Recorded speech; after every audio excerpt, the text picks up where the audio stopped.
Recently, I got sent a video by a British comedian all about silent letters, and I'm going to go through it today. Let's get cracking. Hey up mate, and cheers for finding this video today. I appreciate that. If you're new around here, my name is Dan, I'm a British English teacher, and I'm here to help you communicate more confidently in English. I'll also show you things about British life, British culture, and of course, British English. Now today, we're going to be looking at this really viral video by a British comedian called Michael McIntyre, and he's talking about silent letters in English. It's weird that we've got so many silent letters, but recently I talked about this video on the Brit Speak pod, so let's take a look. So first of all, we're just going to kind of watch it through a little bit, and I'm going to stop when I think something's interesting and we'll break it down. We're going to talk about what he's saying and why it's happening, and we're also going to talk a little bit about things like his accent and that sort of stuff. So let me get this party started. The English language was created by English people. I don't know when, but we decided to get letters to form words so we can communicate, but we also decided to sprinkle, for no apparent reason, letters within these words that are silent. Shh. Okay, so yeah, I've often wondered this is like silent letters in English. How did this happen? You know, at some point we got together and we decided, okay, we say this word, how are we going to write this word down? And then we've ended up with all these letters that we don't actually say, you know, like, for example, thumb. We don't say b, it's silent, you know. So I've always thought that's a bit weird. But yeah, he obviously thinks it's weird as well. So let's see what he's got to say about it. Why? Like the word hour, for example. Why is the word hour spelt with an H? Why is there an H? The silent H. Nobody has ever said, I'll see you in a hour. I'll see you in a hour. Yeah, like, there's some words that we choose to skip H at the beginning, depending on the accent. Like for me, I'm from Yorkshire, my natural accent, we kind of drop the H at the beginning of words, like hello, hotel, horrible. I don't pronounce hello, hotel, or horrible. But hour, I think everybody skips the H. I think if you look in the dictionary, it won't have a H at the beginning of the word. Because if somebody said hour, it's weird. It's hard to say. Hour. Yeah, so he's got a good point already. I'm just going to pick up the sandwich. I'll be back in a hour. Sandwich. A sandwich. Yeah, I don't know, like sand... Because some people will drop the D in sandwich. Sandwich. It'd be like an M. Sandwich. But sandwich, you will hear some people say sandwiches. But I don't. Sandwich. It's like a M sound in the middle. And hour. Yeah, crazy. All right, cool. Half a hour. Half, even half has an L in it. So half a hour. Half a hour. Yeah, fair enough. Why is there an L? Half. Half. Yeah, we nobody would say that. Nobody would say half. How long is the journey? About half a hour to a hour. The sandwich shop is half a hour away. It's a waste of everybody's time. Yeah, it's a good point. Like, why are these letters here? If you have to write the letters down and they don't get pronounced, why are they there? It's just a waste of ink, isn't it? So, yeah, he's got a good point. Subtle. Would anybody object if it was spelled S-U-T-L-E? Not a single person would. But there's a B in the middle going, shh, just ignore me. Just ignore me. Yeah, the B is like, yeah, why am I here, mate? Can I not just go and join a word like butter? Like, why am I here? Yeah, and I think at some point we'll end up just getting rid of all the silent letters because at some point in the future, we'll end up just going like, all right, enough's enough. This is stupid. Let's just spell the things the way that we say them. But that leads to a bunch of other problems. But at some point, they'll do it, I reckon. So, all right. I've been left here, left behind.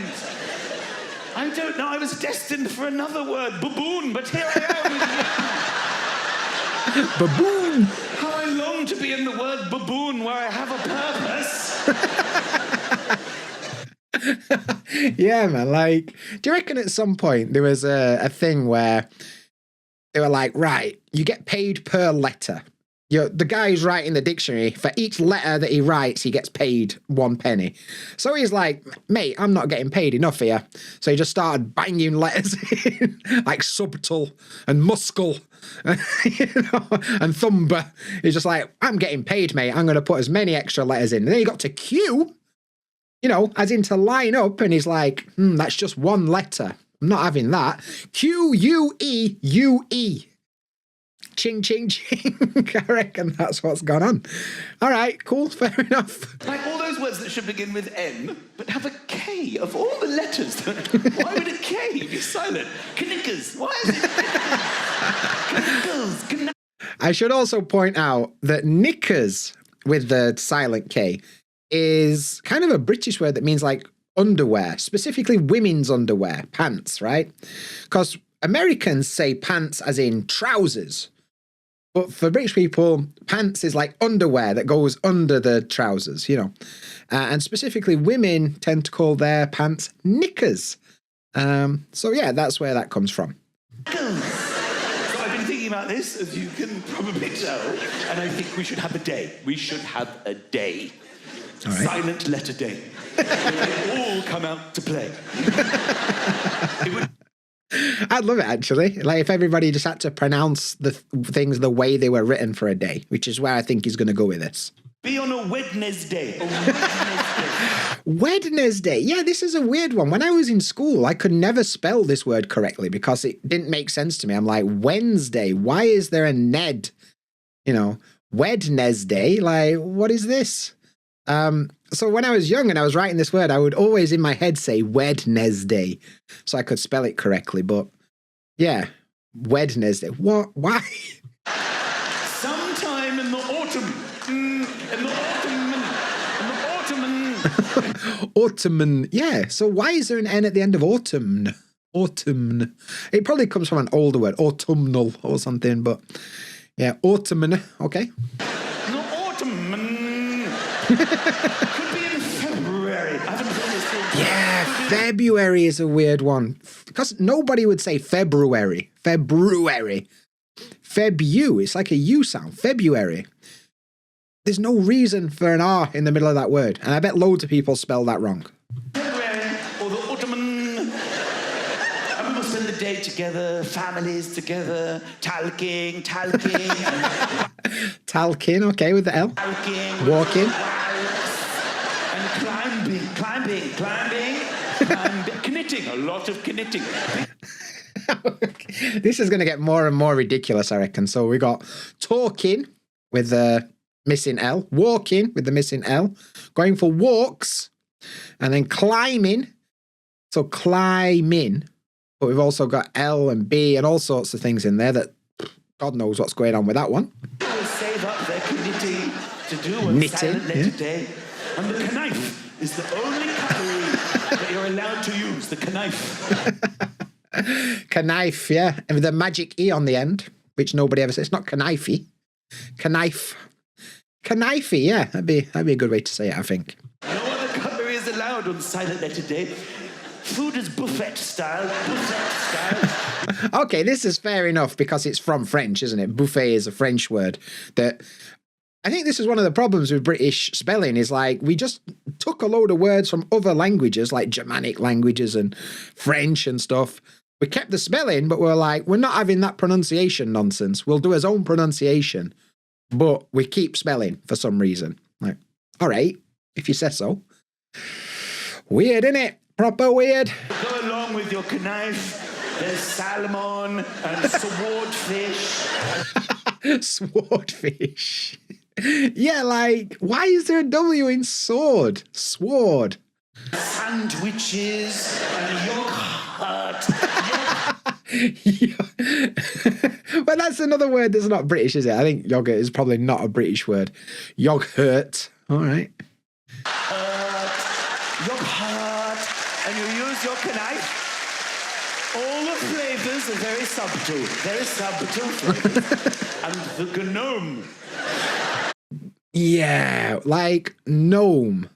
You know, like it's like a thing in the garden, like a little statue of a little dwarf thing with a hat. I don't even know why they exist, but they exist. And a gnome, spelled Gnome, gnome. Why? I guess gn is kind of like this nasal N from some weird spelling or something, but the spelling is weird and the thing itself is weird, so it don't really make that much sense, but all right. Will be the symbol of Silent Letter Day. Like Father Christmas, at Christmas, the gnome, everybody gives each other a gnome to celebrate. Happy Silent Letter Day, I got you a gnome. I've kept it hidden in the cupboard for... Cupboard is such a weird one. Cupboard. If you were to like spell it out, it'd be C-U-B-B. Cub. But it's actually spelled C-U-P-B. Cupboard. And we don't say board, not cupboard. Cupboard. Cupboard. It's not even close, is it? Like, come on. I wrapped it up. Do you like it? I wrapped it up. I cut the wrapping paper with skizzers. I use skizzers. To be fair, when I was growing up, my mum would often say, Dan, have you seen the skizzers? Like, joking. We know it's scissors, but have you seen skizzers anywhere? No. Maybe they're in the drawer. Wrapping paper. I'm so sorry, I forgot. I didn't realise. Is it really Silent Letter Day? Is it honestly Silent Letter Day? You mean honestly? Yes, it is honestly. You should have canoed. Should have canoed. I like that. Never listen. You'll never listen. I'm not giving you a gnome. I'm sorry. I'm taking it back to the shop. You never listen. Can you imagine? Listen to this. I've kept the receipt. And at the end of the day... Receipt is another weird one. We will celebrate with champagne. What is it? It's Futurama, I think. There's a sketch on Futurama where Zap Brannigan is trying to seduce Leela. And he's like, oh, would you like the rest of the champagne? It's pronounced champagne. Oh, God. And that's remind. Hey, it's French. I think champagne's French, isn't it? So, yeah. Can I have you some champagne? Happy Silent Letter Day. Just a drop. Maybe just a splash. Oh, there's a knock at the door. Who would that be? Oh, it's Chloe and Isla. Sorry, Chloe and Isla. My old friends from school. Fascinating. Grab a knife, help yourself to lasagna. There's some lasagna. To be fair, I call it lasagna as well, like for joking. Like, what's for dinner? Lasagna. All right, safe. Lasagna. And at the end of the day, when we are knackered. British, proper British, knackered being British slang for very, very tired, you know. Very, very tired, very, very exhausted. I'm knackered, but spelt with a K, so knackered. We go to sleep at 1/2 the hour. All right, fair enough. That's pretty funny. Now, I enjoyed quite a lot of that. I think there's some accent stuff in there as well that's worth talking about, but that were pretty funny. And it goes to show that British spelling is somewhat strange, isn't it? It's a bit weird. And now it's over to you. What do you think is the weirdest word in English that's got silent letters? Let me know in the comments. And if you want to improve your knowledge about British pronunciation techniques and different accents, get my free Navigating British Accents guide using the link in the description right now. But that's it for this video, and I'll catch you in the next one. See you there.